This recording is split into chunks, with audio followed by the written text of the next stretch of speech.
Hi, I'm Doug Malone, Director of Vehicle Operations here at the Midwest Dream Car Collection. I want to talk to you a little bit today about our 1941 Cadillac Series 62 convertible that we have here at the museum. For 1941, Cadillac was pretty much all restyled to what you see in front of you here today. A lot of changes were made, which made it then one of the best-selling Cadillacs in a number of years for Cadillac in 1941. Some of the changes that we note on the 1941, a little different than the 1940, were the integration of the headlights. And we come around the front here. On 1940s, the headlights are mounted on top of the fender as a separate pod. So in 41, they became more unified with the fender to give more of a flow. Another change that we can see on this beautiful car is in the way that the grille was done. Here again, 1940, the grille was more upright and the directional signals were housed separately from the grille. In 1941, they integrated in to almost blend in with the grille. Now the grille is something else that's new for 1941 that later became a standard feature on most Cadillacs, was the A-crate design. So when you saw an A-crate grille on a car, you pretty much knew it was going to be a Cadillac coming down the road. Some other beautiful things on this car that we notice here, a little applique right here below the headlights. This is kind of a blank out plate on the 1941 because there was an option of using fog lights on the car. So if the car had fog lights, this would have been removed and the fog lights would have gone right into where that V emblem plate is. Of course, we have the beautiful Cadillac crest adorning the front of the hood with the Cadillac name. Lots of chrome on these cars. Another beautiful part about these cars is really the Art Deco design, kind of torpedo style of the car. I look at this car and I think of Harley Earl's Wide Job concept car that he came out with. A lot of the same features, like the chrome strips on both fenders front and back. A lot of the lowerness of the car set much lower. No more running boards on the cars. There's this beautiful piece of stainless steel trim on the rocker panel, but not a running board on the car per se.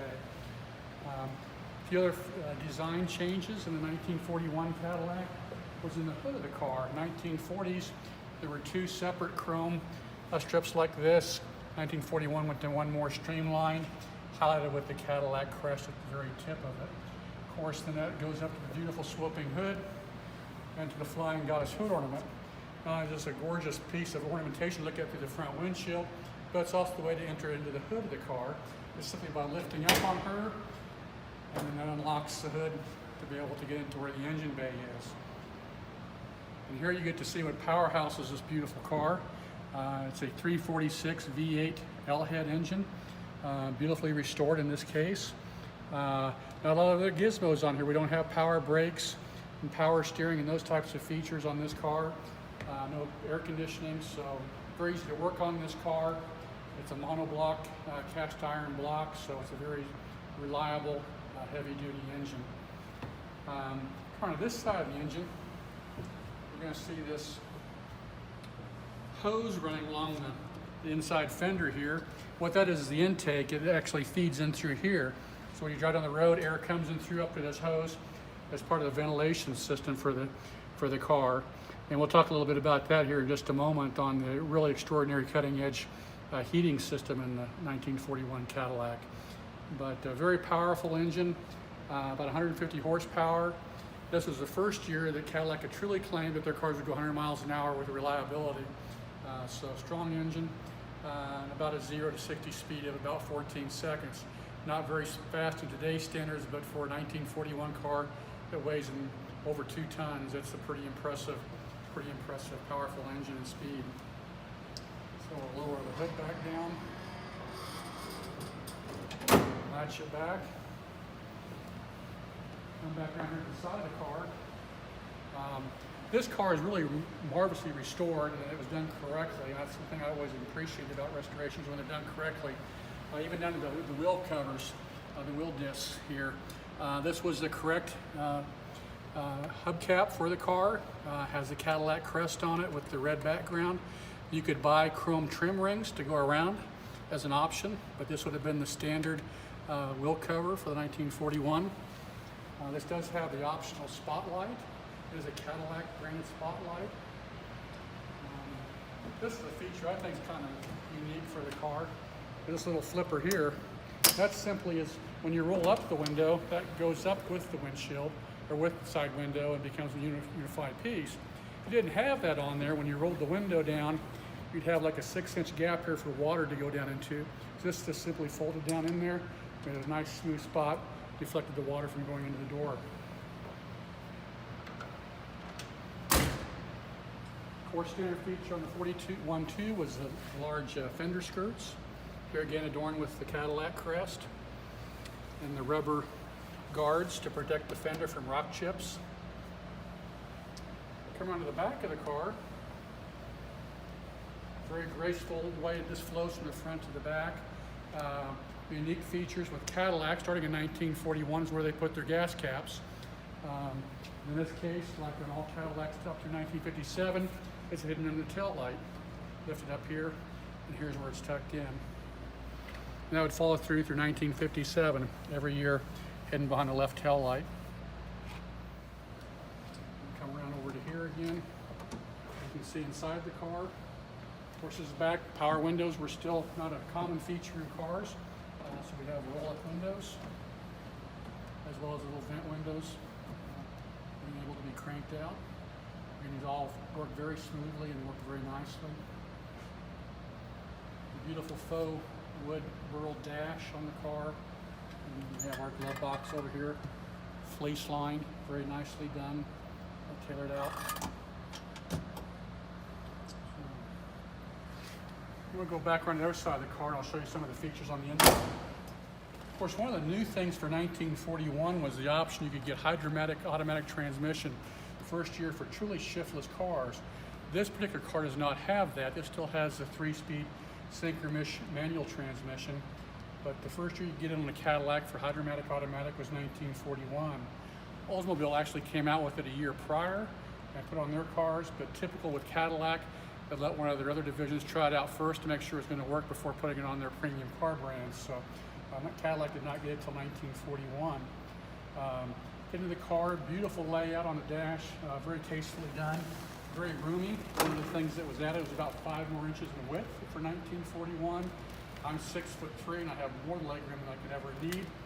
The emergency brake is still the lever instead of the pedal. On that side, we do have directional signal switch, typically where it would be on a car. Horn button in the middle, or horn ring, I should say. We're getting a large Cadillac crest on the inside. Our shifter, your typical 3 tree type speed with first, second, and third. We reverse up in the back like this. Operates very smoothly. Beautiful knobs, ornamentation on all this, very tastefully done. Up here, we have your typical cluster of options. We have our temperature gauge on the far left, battery, current charge, gasoline, and oil pressure, all those tastefully done in a strip over here. Speedometer offset over here to balance out the clock on the other side, very well done. So odometer showing a little over 90,000 miles. I'm not sure if that's correct, but I'm assuming it probably is pretty factory correct. No, actually there's no odometer on the bottom here. Pretty rare for a car of this vintage. The adjustment for that's right down underneath the dash. Over here we would have the adjustment for the convertible top, headlights. We'll talk about this in just a moment. Over here you have your choke control. Then you'd put the key in, turn it, and push the start button to start the car. Over on the far right over here, below the speaker grill, is a lighter, which I found unique on this car. I was looking at earlier. There's a lighter up here, but no ashtrays or ash receivers in the front, but there are in the back. So I guess you just flick your ashes out on the road. Another unique feature I found for 1941 was actually had a day-night mirror. I think that was pretty cutting edge for the time of 1941. And of course, then the built-in radio, AM radio. FM didn't come out till later on cars, so AM was pretty much the standard feature of all radios across the board. This one's pretty unique in the way that it works. It does have the push buttons to be able to set to your preset radio stations, or you could push the button in to release the buttons, then you have control of the dial for adjusting the radio station that way. One of the features I wanted to point out about this car, which is really unique for 1941, was the new option of what we kind of today call a climate control thermostat, just like we have in our house. In other words, you'd set it for a certain temperature, the car would maintain that. Cadillac came out with this in 1941 for a heater. There's no air conditioning yet, but I should stop and mention that air conditioning was an option on Cadillac in 1941. They only made about 300 of them in cars for 1941 for Cadillac, because it just was not a good system yet.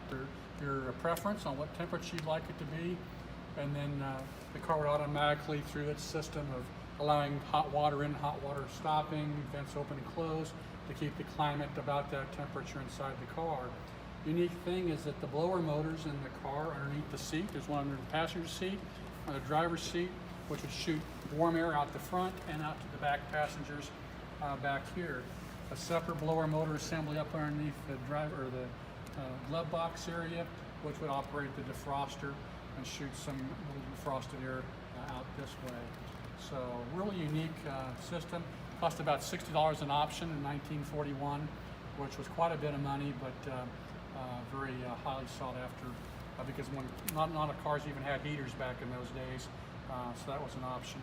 See a little button down here on the floor. For us older folks, we know what that was. That was your automatic, your turn your bright lights and your dim your headlights was right there. Then you had your clutch, brake, and accelerator pedals over here. Another unique thing I found about this was the original, or one of the original lubrication labels. It's made out of metal. It's actual Cadillac crest that have on the date and the mileage and when the next due date for the oil change was. And the Cadillac dealer would actually screw one of these onto your car every time you'd have the lubrication change. So anyway, beautiful example of a 1941 Cadillac that we have here at the Midwest Dream Car Collection. Hope you'll come by and see it in person in the near future. And we look forward to sharing more cars with you in the days ahead. Thank you.